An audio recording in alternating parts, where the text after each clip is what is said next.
Ngayon pong tapos na ang laro ng Gilas Pilipinas against sa Australia and New Zealand at pareho po tayong talo. Ano po ang next? No?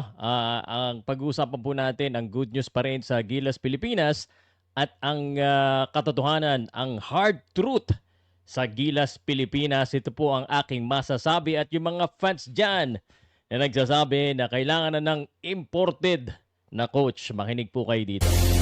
Podcast Sports, the number one independent sports voice of the Philippines. Magandang araw po sa inyo lahat. Ito po ang inyong daily dose of basketball talk, opinion, and update. At ako po si Pao Salud ng Pauka Sports. Matapang balanse laging dapat. At pag-usapan natin itong Gilas Pilipinas. Pwede ko po muna kayong tanungin bago ako magsimula. Paki-comment nga po, ngayong tapos na ang window ng Gilas Pilipinas. Ano nang pag-uusapan natin sa basketball? I can talk about NBA and PBA, but can you suggest yung topic na talagang marami pong interesado, gaya po ng Gilas Pilipinas? So tuloy-tuloy lang tayo sa Gilas Pilipinas. Okay, comment nyo po dyan and salamat po ulit at let me know kung umabot kayo sa dulo ha, mayroon akong sasabihin. Okay, so Gilas Pilipinas, hindi po pinalad sa kanila pong window ngayon. 0-2 po ang Gilas Pilipinas. Ito po ay isang sampal ng katotohanan. Masabi ko lang, against two of the teams na sa tingin kong tunay na susukat sa galing ng Gilas Pilipinas, ay tayo po ay nasampal ng katotohanan na hindi pa tayo talaga kalibel ng New Zealand and Australia. They are the two gold standards sa Asia Pacific region. And I don't want to hear about people saying na hindi naman talaga yan Asian. They are Asian, they're in the Asia Pacific, and that is where they are located. Kung ang lahi nila ay mahaba, matatangkad, hindi na nila problema yan. Okay? So, anyway, yan po ang ating masasabi dyan. Okay, pangalawa, obvious naman, sa dami po na nagsasabi nito sa social media, hindi na ako masasabing expert dito, but the biggest problem that we have, more than the height problem, which I think yung height problem medyo na-solve, even though wala si Kai Soto. Again, Kai Soto would have made a difference in reference to sa dabi ng tambak, pero sabi nga ni Homer, talo pa rin yan. Mahirap talagang talunin ng Australia kahit kahit sino nahihirapan ngayon sa world stage. Marami nakakatalo sa Australia. Anyway, one of the obvious issue is shooting. At yung shooting natin ay maalat pa sa asin. Especially yung outside shooting natin, generally, in the last two games. And we can only hope so na kung na-shoot talaga natin yung outside shooting. I'm not saying na mananalo tayo, but I'm saying na it will be really respectable. And we might have a chance to win. And if there's anyone or anything, kailangan natin gawin, being a smaller team, being the less athletic team, dapat magaling tayo sumipat from the outside. That's the thing. Dapat magaling tayo sumipat ng 3-point shooting. Kasi nga, mali tayo eh.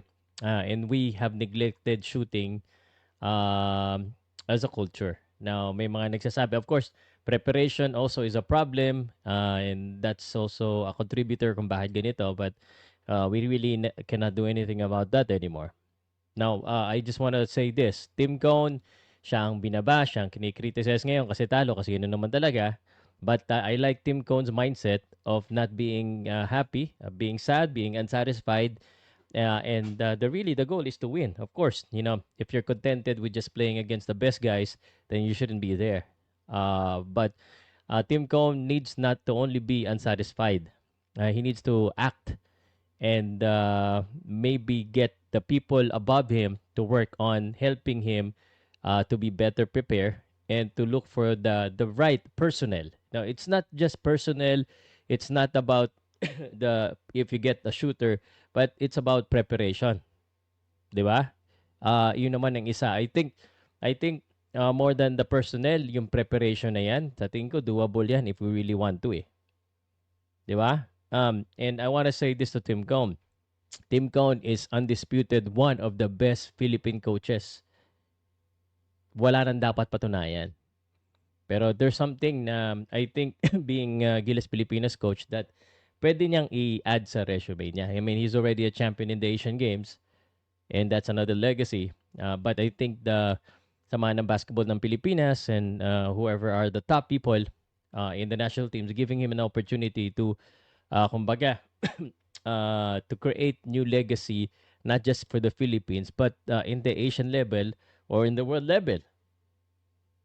Right? So, I mean, naiintindihan ko yung mga fans, the fans and the critics will always want, and nakikita ko lagi sa comment, kahit saang post, no? They always want to get, we need to now hire a foreign coach. We need to now hire Tab Baldwin or anyone, kung ano man yung mga sinasabi ng mga tao. But that's just one of the problem. No? And I always believe the Filipinos can. No? Filipinos can, especially the young ones, especially the open-minded ones. You don't have to be young to be open-minded. Ako, I'm not that young. Well, arguable na depende po yan. But all I'm saying is that we need to be open, we need to be free, we need to be able to try other things, and we need to acknowledge innovation and progress, is there sa coaching, and we need to adapt to whatever the trend and whatever we need to do in order to win. We cannot be stagnant with what we have. And I want to say this as nice as I can, no? While I understand ikaw, yung mga fans na kailangan talaga siguro ng foreign coach, but I think what they meant from that is that kailangan ng coach na may experience sa international stage that will teach us the international kind of play. But it seems like ang nasa isip ng mga tao, parang sa tingin nyo, hindi kaya ng Filipino pag-aralan yung ganon level. No, that's why sinasabi ko sa kanila, we don't need a foreigner. We need someone that has experience, that has the culture of the system that you're talking about. Unfortunately, most of them are foreigner. But what if there's a Filipino from the outside that study that? What if Coach Tim Cone suddenly spend most of his time working on and playing in the international tournament and studying the kind of play? Pare-pareho lang naman yung utak natin, hindi siguro pare-pareho yung katawan, pero may matalino rin naman ng mga Pilipino. So parang while I understand where you guys are coming from, I also advocate the strength and the mind of the Filipino, the strategies. And I think Coach Tim Cone, if he truly wants to, he could do that. And I think he's trying to do that right now. Na wala na nga siyang position kasi sinabi ko nga, nag 8-man rotation siya, nagagalit kayo. Pinalaro niya lahat, nagagalit kayo. It's hard to really do it. Especially pag natatalo ka. But, aside from, it's also the challenge for me, for me to you, kung mayroon tayong international coach. Tapos yung mga players natin, PBA players who are used to playing the PBA rules, the local rules, do you think mananalo tayo? Well, about with the 10-day preparation? International coach, PBA players, 10-day preparation. Do you think mananalo tayo? No. So, that's a question. And the answer to that is maybe not. Because we still go back with the issue. Sabi nyo nga, no? Yung napapansin nyo, yung PBA players daw hindi nakaka-adapt sa laro sa Australia. It's not their fault. Because it became a habit. It's already a habit of them, yung kanilang style of play, because they have been playing in the local scene. And the local scene have this rule. It's, while I know that there are players that can adapt and adjust, it's just so hard. Parang ano yan eh. Habit mo na na automatic reaction mo pag may ganito sitwasyon. And that's why nakakita tayo lagi ng ISO ball if we need to shoot, because the system isn't there.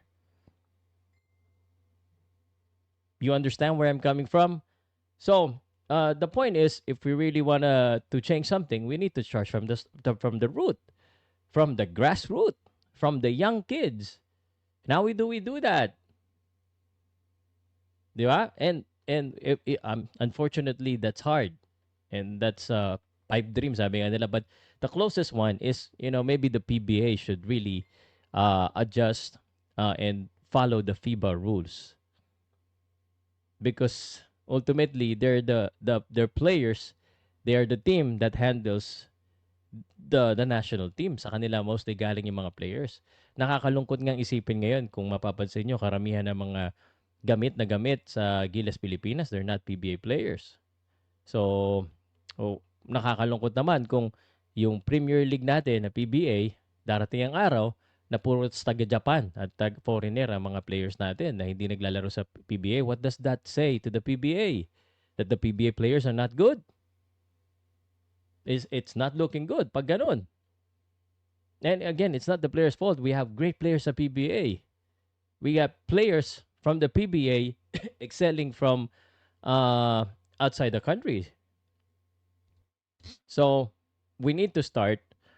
I think the most doable is the PBA adjust to that style, to that rules. Maybe we can adapt the PBA, the FIBA rules, remove that 4-point line because it didn't really help. I mean, it added something, some excitement, but it didn't really help. So that's the thing. Culture is the main thing that we need to do. Now we need to change the rules because no matter how we do it, if we still come back to that afterwards, it just breaks the momentum. I think at this point of the Philippines, we already know that we have the materials, the talent, the skills, the height. It's just how we use them and how we implement the strategy and how we change our habits, our culture to better prepare us sa mga ganitong level. So that's the thing. So I want to go back to that. Now, the last thing I want to say, the good news is that even though natalo tayo, we're still gonna advance to the next round. But the reality of things, and this is where ikaw umabot ka dito around 12 minutes, let me know if you agree with me.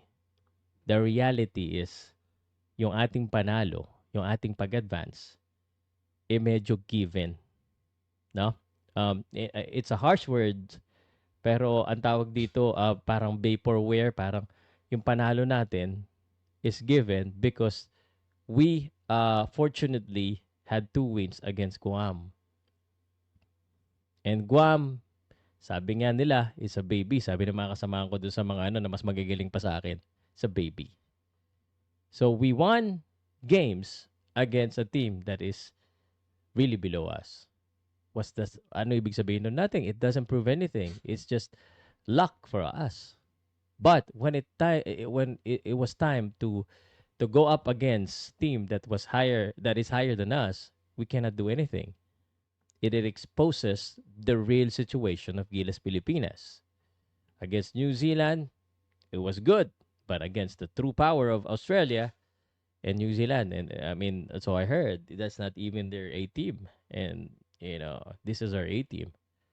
So the fans are expecting too much, but the reality of things is Gilas Pilipinas against these two teams, and is not that good. It's not that good. Now, the next window will be harder. And ang hirap pa, ulit-ulit na lang natin sinasabi, we need to focus on trying to be kumbaga competitive, or trying to make it in the Asian level, consistently being one of the best in the Asia before we can think about the world. No. So that's just the hard truth. Now, I want to know if you agree with me. Let me know if you agree with the suggestion that I have. And don't forget your suggestion, guys. Salamat. If you like my opinion, if you like my daily basketball vlogs, please let me know in the comment. Please share, please like, and do follow us on all of our social media accounts. Well, whatever social media you can think of, I think we're all there. Salamat po.